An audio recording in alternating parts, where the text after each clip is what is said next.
let's begin. I just want to talk to you about citizen science in terms of what it's about.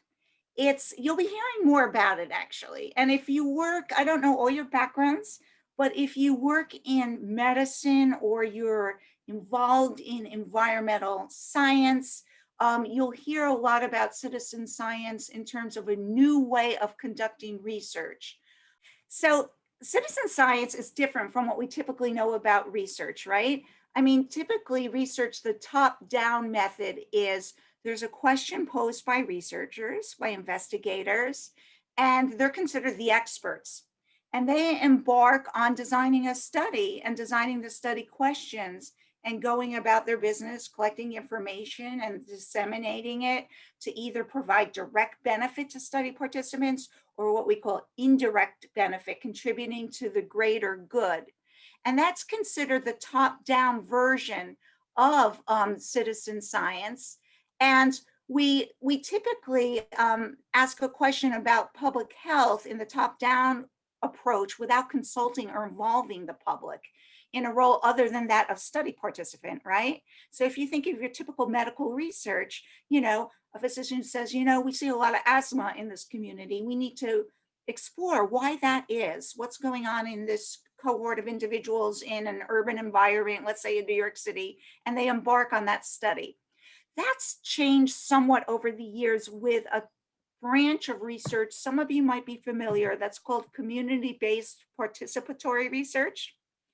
Does that sound familiar to you? Do you want, for those who might know what that is, you want to give a show of hands? Anybody know what, they also call it CBPR, community-based participatory research. That's helped us move away. It has helped us move away from that top-down traditional framework for research by including members of the public, what we call non-scientists. We often use the word layperson or lay community in the conceptualization and the design phase of studies that impact the larger community. And this approach, it's been successful in a number of instances, although I wouldn't say at this point that this approach is the norm. It's relatively new, this non-traditional framework for research. So citizen science is very much like community-based participatory research. It's a collaborative approach to research that involves, and I'm not a fan of this word, stakeholders, which are members of the group under study, the cohort under study. And they involve the stakeholders and members of those under study, those individuals who used to be the study participants. They're not only study participants, but they're collaborators in the research, and not just about what the study question's going to be, but about how instruments are going to be designed. And what's interesting is they themselves are data collectors. So again, the really big distinction between community-based participatory research and citizen science is that citizen science typically engages members of the group under study in the collection of study data. And that's really novel because it's really blurring the role of study participant and researcher, where these community members become both. And while that's kind of a cool idea, it raises some challenges, some ethical challenges in terms of how the research is done. And I'm going to explain a little bit more with you about some examples of what exactly is citizen science. What might that look like? So for instance, and again, here's the formal definition of citizen science. So basically, volunteers, they monitor and they collect data in their areas, usually where they live, and they provide that data to the study investigators. And this is after they've collaborated with the investigator, determining what's the most important research question going on in their community. Citizen science has been used most often in environmental research, but it's also been used in astronomy, people looking at the stars and star patterns, environmental medicine research, people looking at toxins in the environment where they live or they work and collecting that information and providing it to scientific investigators. It's been used in computer science and medicine. And it's really interesting. It's sort of, if done well, citizen science, and that's a big if done well, citizen science is really a win-win for the scientists and the non-scientists. It's this partnership because for the non-scientists, for the lay members, it can provide informal education and help public understanding of scientific issues. And that's really important because now, a lot of people view, especially in medical research, they view the lay persons or individuals from the community who are not scientists, look at the research machine, the medical establishment, as this big black box, and there's a lack of trust because they're really not part of the process. So, they get information, if they read journals, they'll get it that way. But how do we get most of our information now? Unfortunately, we get it on the World Wide Web, which we know is prone to errors. And if the and it's hard to sort of parse through the information that's on the World Wide Web in terms of what's accurate and what's inaccurate. One could assume that something, if it's published in a journal, that it's been peer reviewed and it's accurate.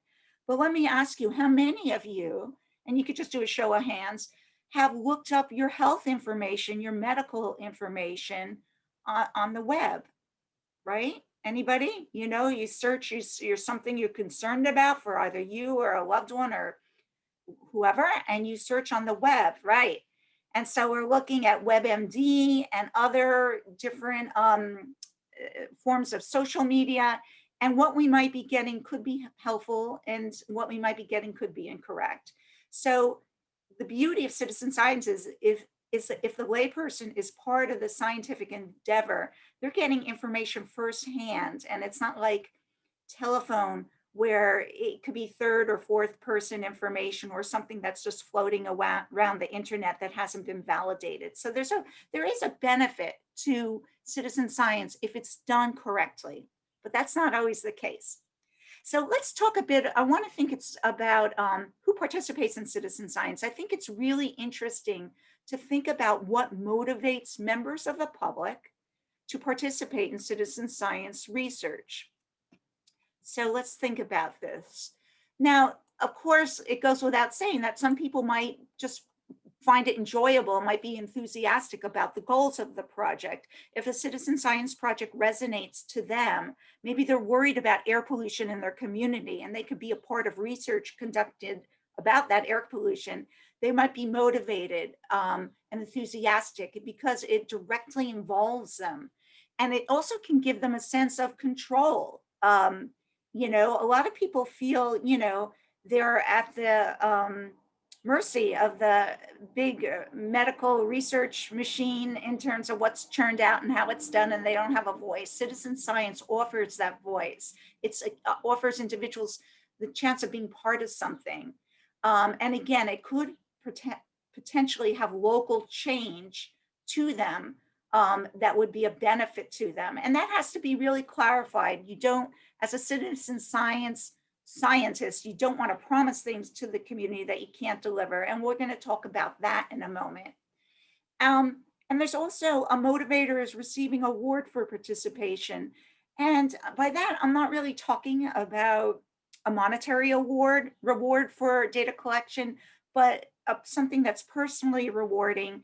And there's also um, sharing of the authorship and of the kudos that come with doing research. That's a big part of citizen science. So unlike your traditional top-down research, with citizen science research, they actually involve a lot of the leaders in the community who are involved in the citizen science in authorship and presentation of findings. And it's a really nice collaboration.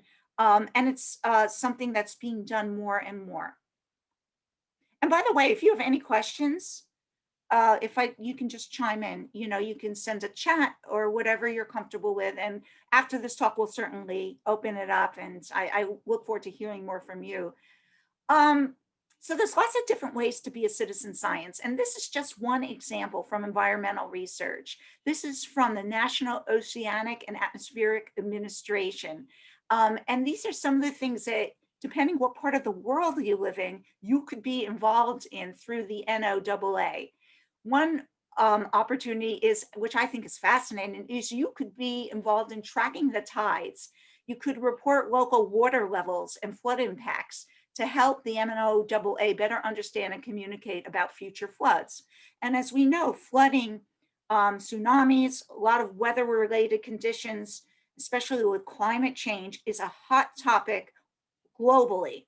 And we're engaging not just scientists, but people from communities all over the world, and this organization in particular, in collecting information. And the citizen science laypersons from the community are actually trained how to go out and collect information about water levels in their local communities and report that information back to lead scientists in their areas. And that all gets fed together and consolidated in order to obtain information to and to obtain results about how things are going. You could also perhaps monitor marine debris, record the type and amount of debris on your beaches to help scientists tackle the challenge of marine debris. You've got a lot of citizen scientists, especially students are very interested in this, elementary school and high school students in whale watching. And again, you wouldn't do this if you lived in New York City, but in certain parts of the world, you would watch for whales and share your whale sightings, which I think is pretty cool. So scientists can track their population trends. Because if you think about it, how this kind of maximizes the research, it maximizes the research workforce by involving people from the community to help with those whale sightings. You don't have to deploy scientists to do that. You can train non-scientists to do that, and you have to make sure that you make them. Whoops, I didn't want to go that far. You have to make sure that you will make them part of that process. Okay, so there's whale watching, looking at the beaches. I would love to do some of these things. You can monitor the migration of birds. There's a whole host of things. And if you are interested in any of these things, there's this really cool website, and it's called citizenscience.org. And I could send you this information through a chat, which it's a database, which you would type in your interests, whether they're environmental, medicine, astronomy. You would type in where you live and what you're willing to do, and they would actually hook you up with various citizen science enterprises. The All of Us study is an interesting study in the United States involving citizen science, and that you can find if you Google All of Us, and that is conducted by the National Institutes of Health, and it's an ongoing study whose goal is to recruit 1 million individuals in the United States to donate biological specimens and genomic information to a huge database that researchers across the US and possibly globally can mine to do other studies. So it's basically saying, would you be willing to give samples of saliva? Would you be willing to come into local sites and give a blood draw? We'll de-identify the information, right? And we're going to analyze your biological samples and use it for future studies. And it could be on future studies about cancer, it could be future studies about pulmonary disease. They guarantee you anonymity, confidentiality, but here's an ethical question. If they're using saliva and they're doing genomic research, how confidential is that, right? That's a big concern with genomic research. It's like if you have information from a saliva sample and you couple it with information from other data, you could conceivably figure out who's who. And so it's something, it's a very controversial issue in research and research ethics, is data ever anonymous once you start looking at genomic information? Because everybody's data genome is so unique that it would take some work, but yeah, technically you could figure out on an individual level whose biological samples you're looking at. So the All of Us study, while noble and important, it's a noble effort, has actually been struggling to recruit individuals. And not surprisingly, they've struggled mostly in the US with recruiting members of minority groups. And somebody want to guess why that might be? You could just shout out. What do you think individuals who are of African American heritage might think of when they're being asked? The Tuskegee syphilis study. Are you familiar with that? It's one of the most heinous studies that was conducted in the United States over 4 decades, in which people's rights, participants' rights, were violated in a number of ways. And a lot of people remember that study went on for 40 years, from the 1930s through the early 70s, before a whistleblower disclosed that the consent process was flawed and that treatment for syphilis was being withheld by study participants. For those of you who are not familiar with the Tuskegee syphilis study, you can email me after this talk and I can provide you with lots of great articles. But it really left a legacy in the United States, and I think worldwide, of a study with good intentions going awry. And could it happen again? Tuskegee, people might say, what do you mean good intentions? How could there be good intentions withholding a treatment from a cohort of study participants? When Tuskegee began in the 30s, it was with good intentions. There was no cure for syphilis. And what happened was individuals from the Public Health Service, which is now our Centers for Disease Control in the United States, the CDC, they noticed in the south of the US very high rates of syphilis in certain communities. And granted, syphilis was kind of rampant all through the United States in the 1930s, but it was especially high down south and in a particular community, Macon County, Alabama. And Public Health Service researchers said, we should study that. Why is it higher in that community than other communities? And maybe if we study a cohort of individuals affected with syphilis down south, maybe we could get more public health dollars, federal money, to set up clinics for those individuals who were struggling with the illness. And that's really the good intention that the Tuskegee study started out with. What went wrong was they had a flawed consent process. And what went especially and most notably wrong and was horrific was that when a cure, penicillin, became available for syphilis in the early 50s, they didn't share it with the study participants. They withheld it purposely because they made a decision, the researchers made the unethical decision that yes, it would be good to treat these individuals, but we have this opportunity to study the natural history of disease, and we'll never have an opportunity like this again. So let's follow this cohort of 200 study participants, and for the greater good of millions of individuals who will be afflicted by syphilis in the future, at least we'll know that much more about the disease and its sequelae. And that was the decision that was made back then. And one would like to think such a decision, individual health at the expense of the greater good, would never be made again. But you know what? Never say never, right? We have to be vigilant, we as citizens, we as scientists, and make sure that we don't rationalize the well-being of individuals for scientific advancement. We have to make sure that the risk-benefit ratio is always favorable on an individual level, not just on a societal level. And that's why the All of Us study, while it's trying to get people to donate biological specimens, they're running into trouble with many people, but especially individuals who are of African American descent, because they remember, the younger individuals, the younger generation might not remember the Tuskegee study, but their parents and especially their grandparents, if still living, would impart that information to them, and it's been well documented. So all of us is struggling.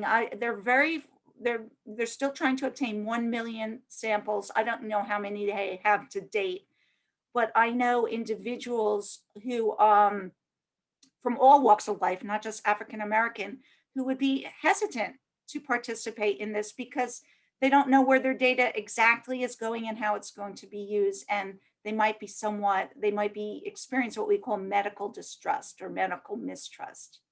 And it's hard to break through that. And it's hard to give guarantees that are, accurate and realistic. But when you do see a study that involves genomics and they tell you this is anonymous, you have to take that with a grain of salt.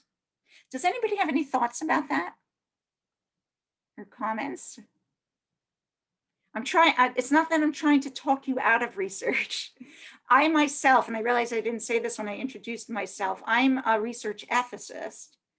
If you can't tell by now, I'm a research ethicist and I work with the Icahn School of Medicine at Mount Sinai in New York.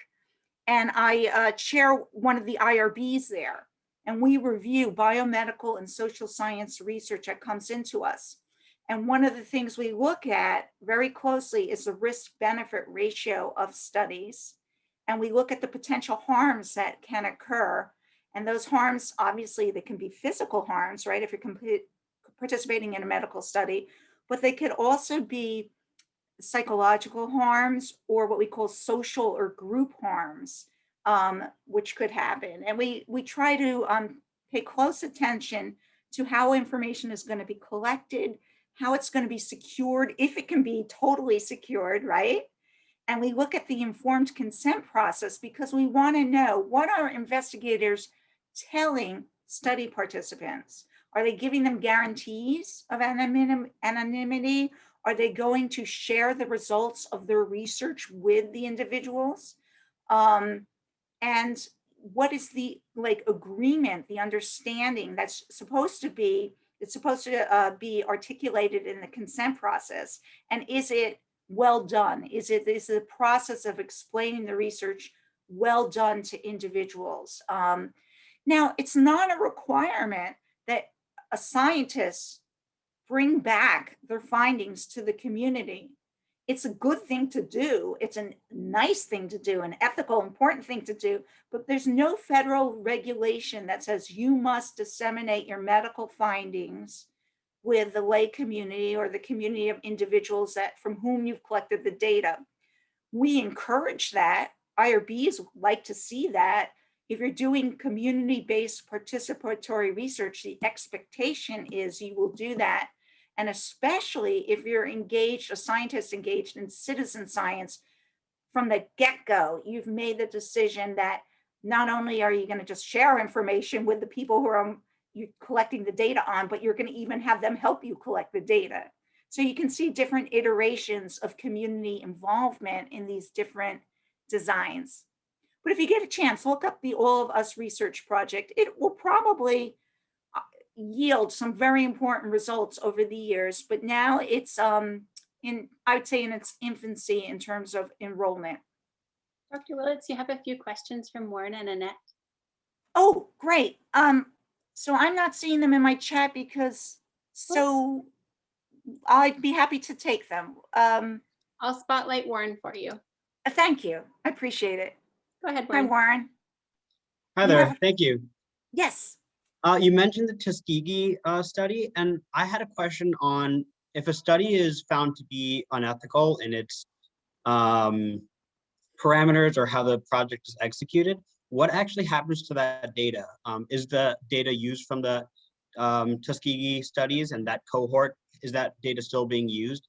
You mentioned that it was an opportunity that was hard for the researchers to ever conceive of being able to pass up.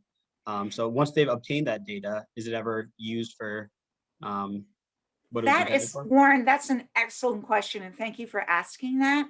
So that's an interesting whole issue in research ethics of what do you do with information from unethical studies and what we call ill-gotten gains, and it's kind of interesting. Now with Tuskegee, typically I don't see people publishing off of Tuskegee. They did publish until the 70s though, and that's how the whistleblower from the Associated Press in 1972, I think it was, somebody was reading one of our scientific journals about this cohort of individuals with syphilis who weren't being treated when penicillin was available. And they said, this was like, he wasn't a layperson, he was a journalist, but he said, wait a minute, don't we have a cure for this? Why are they still following this group and not treating them? So that was a whistleblower who, and that halted the study immediately. And I could pretty comfortably say that none of those data are being used on syphilis, or if they are, in a very, very limited way.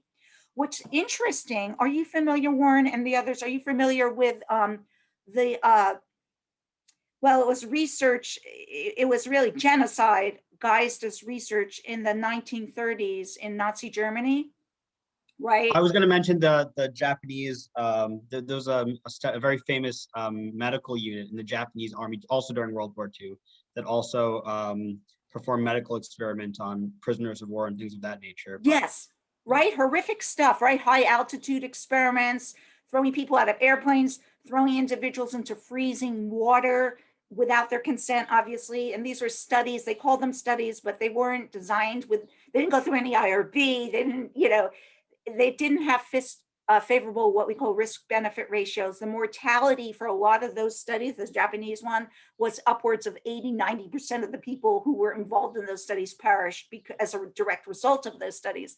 A lot of those studies on prisoners of war were done by the military in Germany and in Japan, because they were interested in how their soldiers would survive if they were cast out at sea, or if they parachuted out of an airplane at a high altitude. So that's why they were doing those studies. Now, if first of all, if Tuskegee were to go to an IRB today, a board or a research ethics committee, it wouldn't be approved, because it wouldn't be considered to have a favorable risk benefit ratio, and no sound IRB would allow individuals with a disease to not be treated with a state of the art cure, right? And also, for many reasons, Tuskegee wouldn't be approved, because of the consent process, because it was targeting minorities and things like that. But what's interesting, if you think about, and I haven't seen a lot published from Tuskegee ever since the whistleblower, but I have a colleague who is an anesthesiologist, and he was at a conference, I'd say about 15 years ago, and he was horrified to see that somebody put up a slide about something about anesthesiology, and the reference said Dachau 1943, and they actually were presenting data that was obtained during some of those studies on prisoners of war. And became interested in this, and he started writing editorials. And apparently a lot of people, it's a big debate in the research ethics community. Is it ethical to use data that was obtained without informed consent, or with flawed informed consent, from years past? And there's two interesting arguments, and you all can feel free to jump in. And I appreciate you, Lacey, monitoring the chat, because for some reason I can't see everybody in the way I'm set up here. But the two schools of thought, the first is absolutely not. You can't use information that was collected without a person's permission. And if they didn't understand, you can't use it. The other school of thought is, these ill-gotten gains, people died, and at least there would be something perhaps good coming of the information that was collected on them when they were so compromised and vulnerable. At least it's not all for naught. That's what they say. And not everybody agrees with that. Anybody have any thoughts about those arguments, and which you would buy into? It's up for grabs in terms of, should those data be used or not. A lot of people are uncomfortable using it.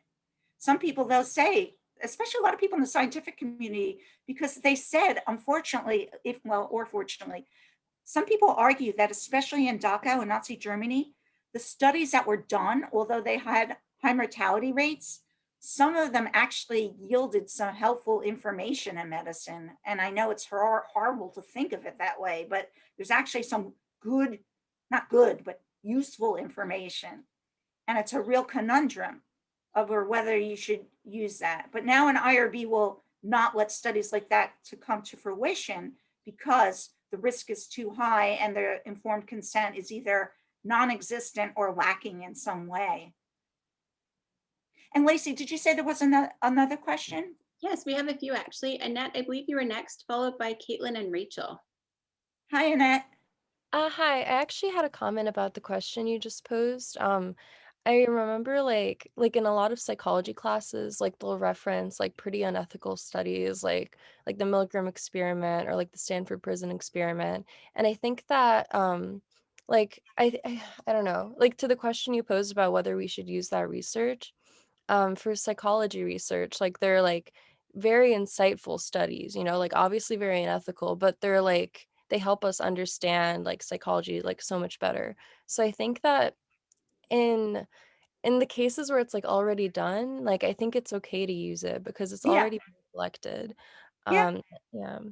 Yeah, Um, the Milgram study was, I mean, that taught us a lot. And, the Milgram study, he designed that. One of the reasons he designed that because he couldn't understand how a lot of the doctors in Nazi Germany, who took a Hippocratic oath, their version of a Hippocratic oath back then, would participate in these hideous experiments or genocide, guys, this research. And he wanted to, a lot of them, when they were on trial during the Nuremberg trials, said, I was just following orders. So Milgram wanted to study in his book, right, is Obedience to Authority. It's a very good read if you can have a chance. It's called Obedience to Authority. Why people would just say, I'm just following orders and not make this decision, this intrinsic decision of this is wrong, And you're right. We quote Milgram all the time. We talk about obedience to authority. The prisoner experiments, we look to that about how people behave. So you're right. I could see where in some circumstances what's done is done, and if we've learned from it, let's use it and maybe qualify it. um, so thank you for that comment. yeah. Let's and others. Oh, I had a quick other Oh, question. please, yeah. But yeah, I agree with what you're saying. And then also, with what you were talking about, like the research being like anonymous, but then at the same time you're collecting like DNA from them from like spit samples. I think that like that reminded me of, I think it was a few years ago in Hong Kong, like people were littering and they collected the DNA from the litter to create campaigns where they would like generate like about like what they would look like and put those on like posters and be like, oh, like this could be you, like, don't litter. And I think That's that brings amazing. it's so I have interesting. And it's like a question of like, are they invading privacy? Like, is the DNA we throw away, like, do we still own that? I thought that was like a Right. yeah, Wow. And where was this? Hong Kong, you said? I think so. Yeah. Okay. Thanks for sharing that. I'm going to have to look that up because I think that's fascinating. So, like, can you just take DNA off a piece of litter and use it? And then, wow. Okay. And I'm going to talk about a little bit about that with citizen science indirectly. But there's a big question there. It sounds like a big problem to me, using DNA without permission. Other questions, comments? Go ahead, Caitlin. Hi, so I just had a question about something you said earlier about making sure that there's informed consent, and that sort of concept of informing the participant. I just wondered, how does that fit into like drug trials with like placebos? Because obviously, I think in that instance, in a sense, you're lying to the participant, aren't you? And how is, because obviously that's kind of commonly done, but how is that ethical? Yeah, great question. So in the consent process, we have lots of studies that involve placebos, by the way, in medicine, right? Um, and we won't approve all studies that involve placebo, especially if there's some type of remedy out there and the condition is very dangerous. We won't recommend withholding a medication from somebody with cancer where their cancer can advance when we know that chemotherapy and other things can help. But there's a lot of medicine that's not sure about how to treat things. And they say, well, maybe this drug will help migraine, but we have no clue. It might be better just to take nothing and maybe the migraine will go away, right? So they put together what they call a sugar pill or placebo, and they will randomize a cohort of individuals who would be migraine sufferers, and they ask them if they'd be willing to participate in a 4-week study of headache. Now, headache is not a fatal disease, so they could get away with using a placebo in a study on headache, as opposed to studies of coronary distress or severe cancer, advanced cancer.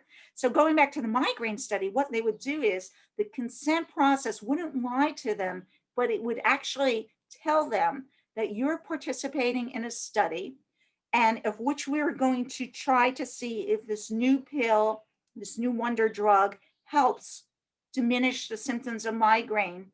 If you elect to participate in this study, there's a 50% chance that you will receive placebo for the, let's say, 4-week period.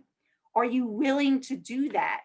And some individuals will consent and say, yeah, I want to try it. And I'm willing to be possibly randomized to that sugar pill because I want to help the greater good, right? Some individuals are going to say, no way. What if I get a sugar pill and my head is splitting for 4 weeks, right? But you do have individuals who will volunteer to potentially be randomized into a placebo study. And for that study to be approved, that consent process absolutely must tell them that there's a chance, either a 50% chance, depending how the study is designed, that they might not receive an active drug.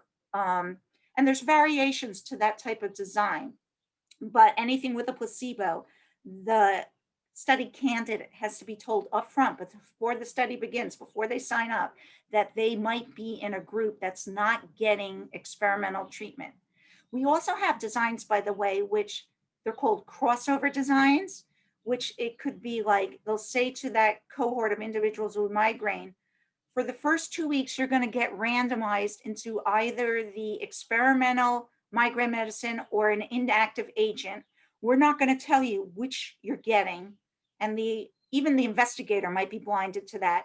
And after 2 weeks, we're going to break the blind, but we're not going to tell you, and we're going to switch you to the other group. So if I was randomized first to a placebo and I wasn't getting any treatment for 2 weeks, I would conceivably be getting the pill that may or may not be helpful. We don't know. That's the study, right? And they'll be taking assessments on me at both points in time. And those are very powerful studies. It's called a crossover design. But I would know at the start of this initiative that at some point I will be getting a sugar pill or a placebo.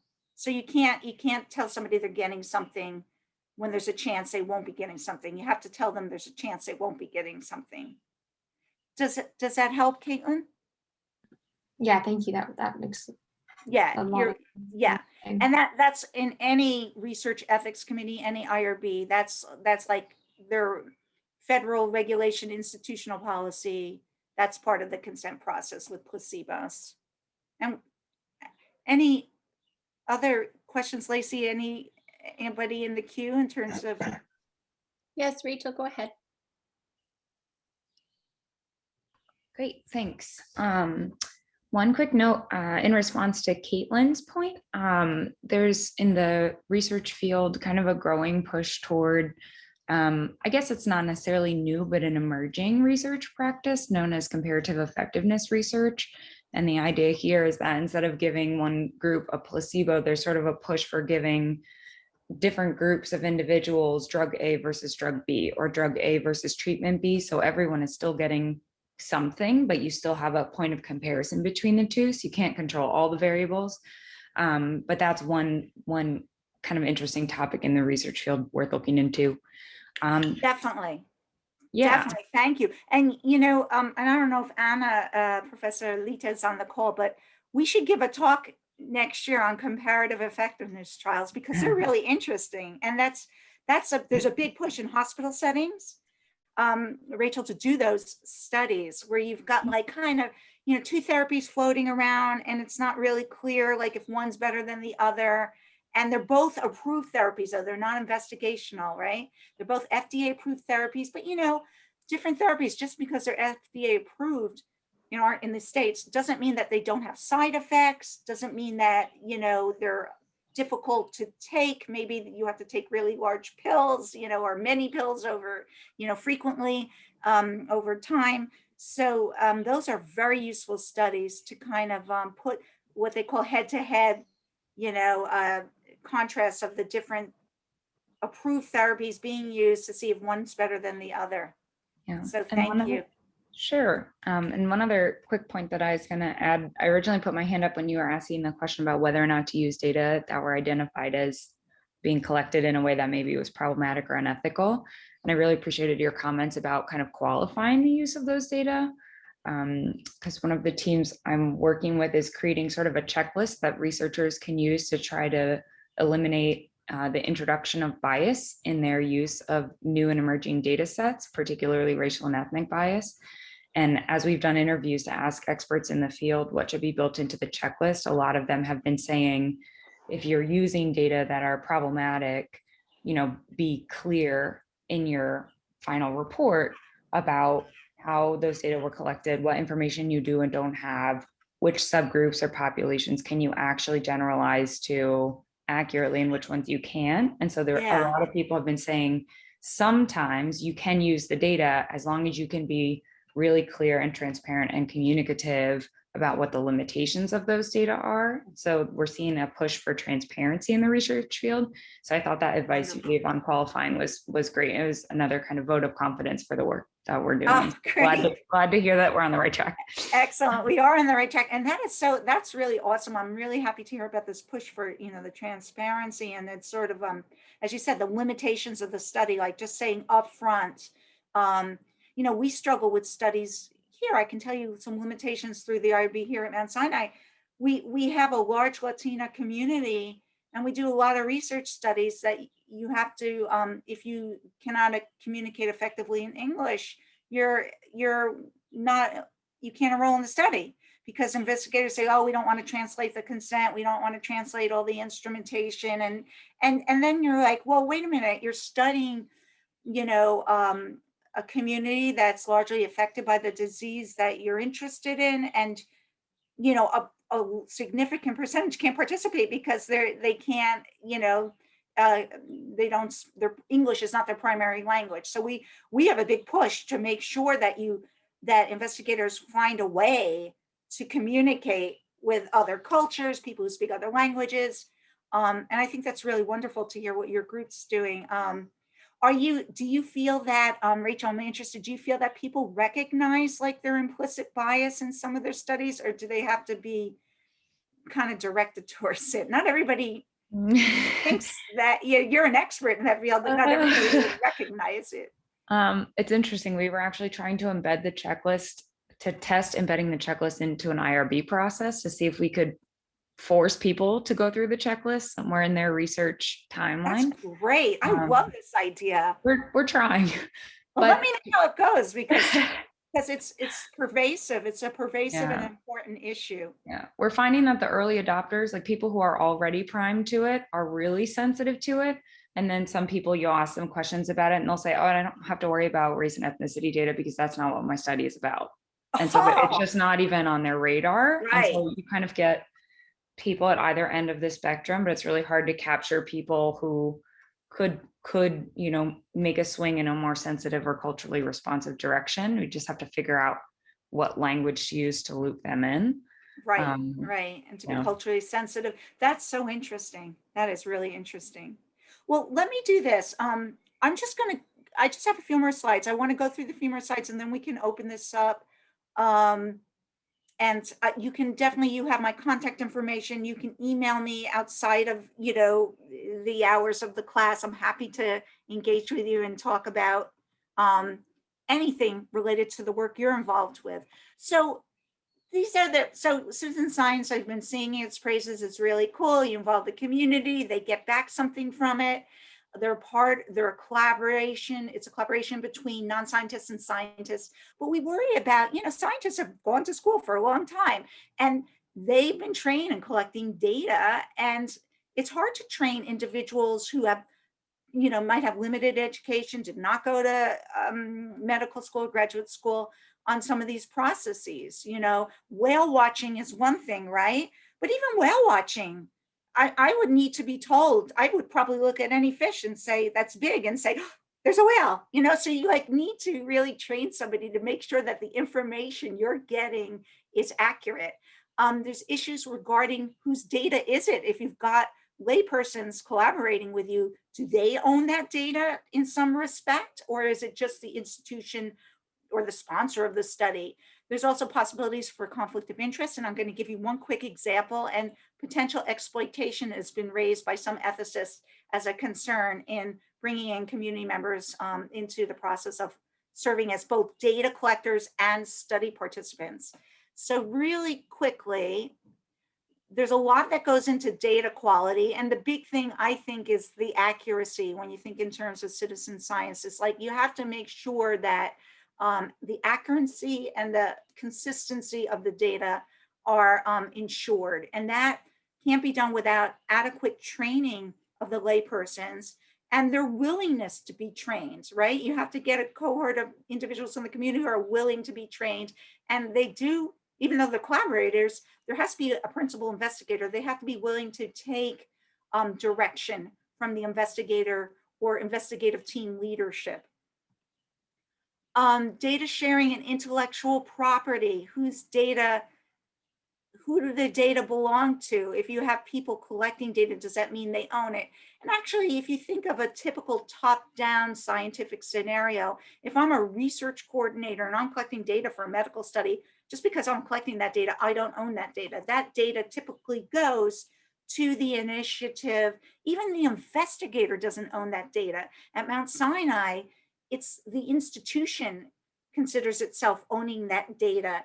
And if there's a sponsor involved, there's some agreement about the data sharing and intellectual property. And that could be a whole lecture presentation on its own, but it's just something to consider. Data collectors do not necessarily share in the ownership of the data. They can share in the authorship of research and dissemination of findings, but they don't actually own the data. They have to turn it over to the investigator. Then, it's largely disseminated by the institution who they consider the rightful owners. And that's all contractual. I want to talk, we've got like 5 minutes left, just about conflicts of interest. So when you bring in individuals from the community to help you collect data for what you're either environmental or medical or geographic citizen science project, you have to know who these individuals are and really ensure that they can be objective data collectors. And I want to just share with you, and I'll just read to you just an example. This is kind of a bit old, but it's really a good example from the 1990s of citizen science research that was done in Massachusetts. And it was basically, it started because in this little town called Woburn, Massachusetts, local residents became concerned about a cluster of childhood leukemia cases. And they attributed that, people in the community attributed the high rates of leukemia to chemical contamination of local water supply in that town. Apparently there was a lot of industry, and a lot of people felt that there was so much industry that had to be a contributor to these high rates of leukemia. And they brought in the Centers for Disease Control. That's usually our watchdog for communities. They brought in the CDC to do studies of what was going on with those water sources. And a report from the CDC yielded inconclusive results. And the members of that community were really upset by that. They were like, no, there's got to be a connection. Look at all these sick kids. How did this happen? So they decided to work with Harvard University and partner and do citizen science, in which they themselves with Harvard would go out and collect more information. So they kind of looked at the CDC data and saying, something's wrong, maybe it wasn't done well, let's do our own research.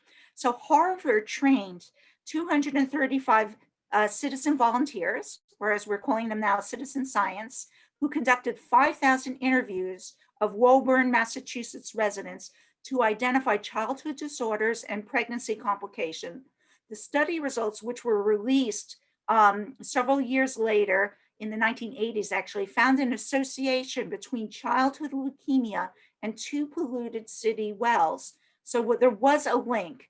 However, the study, so they established a link, the community with Harvard, but then later the study itself, the citizen science study, was criticized by a number of groups, including the CDC, Centers for Disease Control, and the Environmental Protection Agency. And one of the prominent concerns was that volunteers who were doing the data collection, some of them had lawsuits pending where their children were suffering from cancer, and they had lawsuits pending against the industries that were dumping into the rivers, and maybe they couldn't be that objective in the information they were provided. And other individuals, not a lot, but there were a number of individuals in that town who participated in the data collection who had political aspirations in the community and were considered to be biased in certain ways. So they, to help address those concerns, the researchers performed tests designed to rule out biases associated with the volunteer interviews. And they kind of took out those people who had vested interests, either through a lawsuit or political aspirations, and they still found the same link between the cancers and the pollutants in the water supply.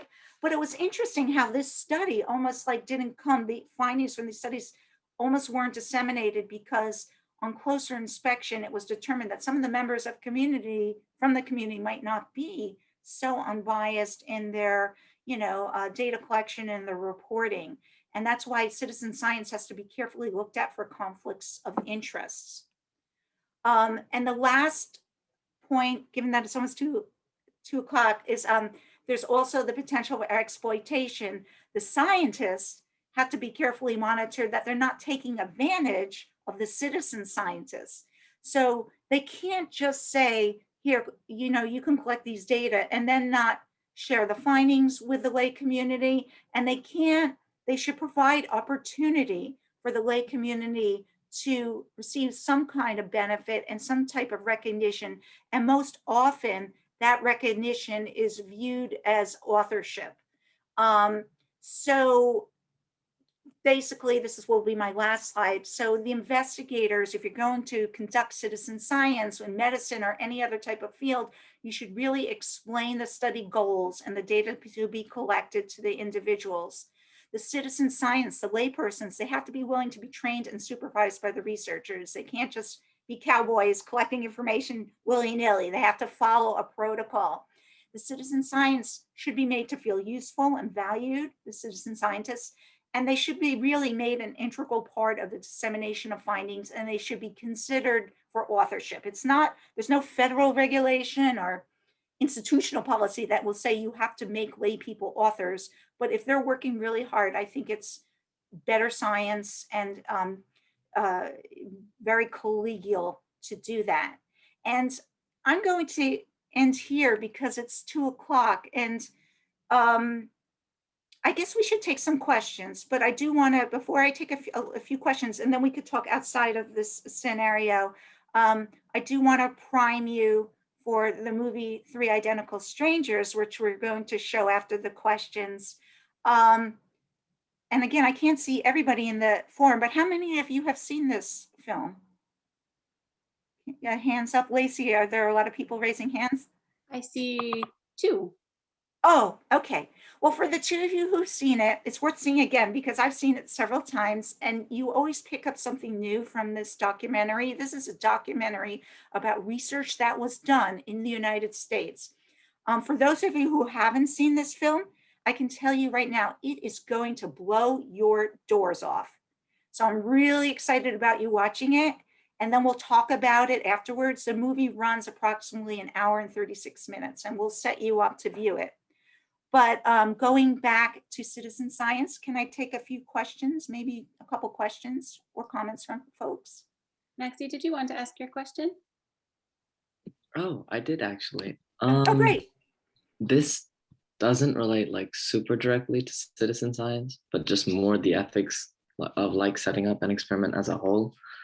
But I was just wondering, so in the chat, they were discussing like the contact tracing for people with COVID and how ethical that would be, like, when you're considering it, like, can you really track people? Are you allowed to do that? And so I was just wondering, like, do you believe that circumstances matter when you're determining the ethics, or there should be like a law set in stone? Oh, that's such an awesome question. And that's a hard question. I mean, from a public health, let's not talk about research, but from a public health standpoint, we do contact tracing in the United States for sexually transmitted diseases. We used to do it for HIV. We still do it for HIV, and we do it for other sexually transmitted diseases. So for COVID, I could see, this is an illness that claimed nearly 600,000 lives in the United States, and certainly, millions worldwide. So I'm unbiased. I'm a proponent for allowing that to happen, to do the contact tracing, but not everybody would agree. And for research purposes, I wouldn't push it, because to me, that's a real violation of trust between study participants and the research community. So people have to be willing to have that tracing done if they're in a research context. And then of course you worry about that. Are those people who enroll in research different in some way than those who elect not to enroll in research, right? That's the big question. So I guess I didn't answer that very well. From a research standpoint, I'd say it's not a good idea without the express permission from the study participants. But in public health, in public health, I think we should mandate vaccinations, which is another controversial topic. And I know not everybody agrees with that. And, it violates our principle of autonomy, right? To say you must get vaccinated. But, that's just one person's opinion, and N of one. So we'll take that with a grain of salt. Thank you so much. You're welcome. Can I take another question, Lacey? Yes, there's one more. Sergio, go ahead. Hi, just a comment drawing on the interesting discussion we had about should we use unethically produced research or not, and I guess that's down to also, I guess, the ethical framework we would be using. So probably a utilitarian framework would consider it, a deontological framework might not.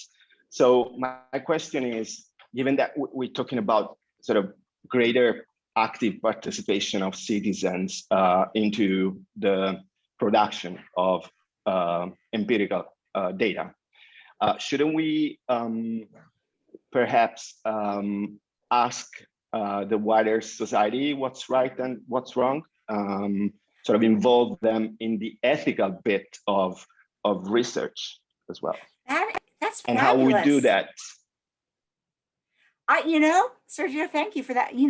There's your next study, Sergio. Let's do that, because I don't know anybody who's, I know they've asked the scientific community, and it's been like kind of very ivory tower discussion among research ethicists, bioethicists. Should we use those data?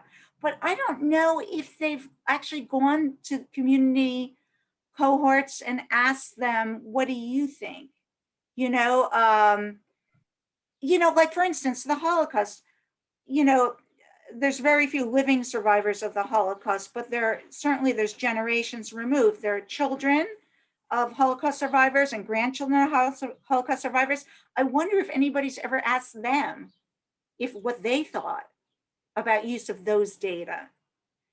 So I don't know, Sergio, if you do research, but that could be your next research study or somebody in this group. I guess just briefly, I guess it's been interesting. So the ethical debate during the COVID period of sort of resource allocation and rationing, and there have been a few studies asking lay people, what do you think of this criterion rather than the other one? And I think these are very interesting studies, because at the end of the day, what we do is for the greater benefit of the population. So right, and it's very likely that there'll be differences among different community members, by different cultures, different levels of education, racial, ethnic background. There's probably a whole host of variables that contributes to what a person would say about that. So that would be so interesting to look at. And it might have been done, but I have to say offhand, I don't know of any discussion of the use of those types of data outside of the scientific realm. I don't know if anybody who's actually gone to, the lay community and discussed it. So I'm kind of like going to take a peek at that later on, but thank you for raising that really important point. Thank There you. are some parallels there to organ transplantation, I think, in a sense of what, on a medical level, what different family members say about if a family member has had an unexpected or even an expected death, and then, well, usually an unexpected death, and not expecting to have that conversation about organ donation, and whether they see that as for the greater good or whether they see that as almost like a betrayal of the person who's died. It's kind of, there is a parallel there, I think, in Yeah, that. there is a parallel there, and we perhaps can learn from some of the work that's been done with organ donation. Yeah, That's a donation, not real, transplantation. I'm going mad, sorry. yeah, no, that's really, that's, I can see that, you know, the link in that, and I would love to explore that further. So I'm constantly looking for research projects, so feel free. We can always, you know, think through some things. But well, thank you everybody for your time.